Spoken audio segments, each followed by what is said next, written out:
Actually Sumanth Prabhas అంటే already ఇండస్ట్రీలో ఒక హీరో సుమంత్ గారు ఉన్నారు, ప్రభాస్ గారు ఉన్నారు.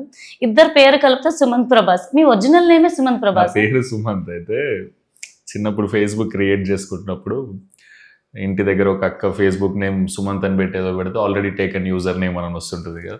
ఇష్టమైన హీరో పేరు ముందు పెట్టుకోవడం అప్పుడు చాలా ఎక్కువ నడుస్తుండే, ఇప్పుడు కూడా చాలా మంది పెట్టుకుంటారు కదా. సో పెట్టేద్దాం అని అనుకున్నా.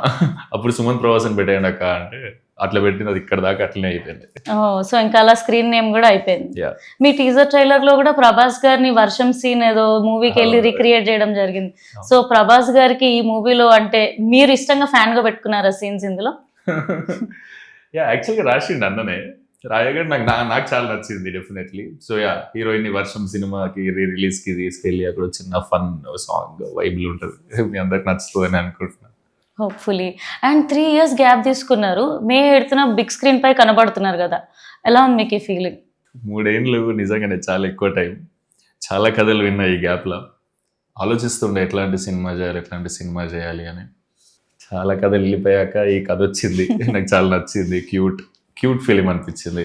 ఎమోషనలీ చాలా స్ట్రాంగ్ రైటింగ్ అనిపించింది. అండ్ మేకర్ మీద కూడా నాకు చాలా నమ్మకం ఉంది, ఎందుకంటే వాళ్ళు 100 షార్ట్ ఫిల్మ్ చేసినాడు అన్న ఇంతకుముందు సుభాష్. సో వాళ్ళ షార్ట్ ఫిల్మ్ చూసి నేను ఇన్స్పైర్ అయ్యేటోని, నేను నా ఫ్రెండ్స్ అందరూ. సో ఇప్పుడు ఆయన్నే వచ్చి నాకు సెకండ్ సినిమా అరేంజ్ చేస్తుంటే ఆల్రెడీ మంచి థాటే ఉండే నాకు, ఇది మంచిగా వెళ్తుంది నరేషన్ అని. అట్లనే వెళ్ళింది. ఇంకా నేను ఈ 3 years అదంతా మర్చిపోయినా. అరే మంచి సినిమా సెలెక్ట్ చేసినాం కదా అట్లా. అంటే ఈ 3 years ఆగి ఒక్కటే కాదు, ఇంకో 3 సినిమాలు సైన్ చేసిన, అందులో ఫస్ట్ చేసిన సినిమా ఇది. ఓ నైస్. సో అట్లా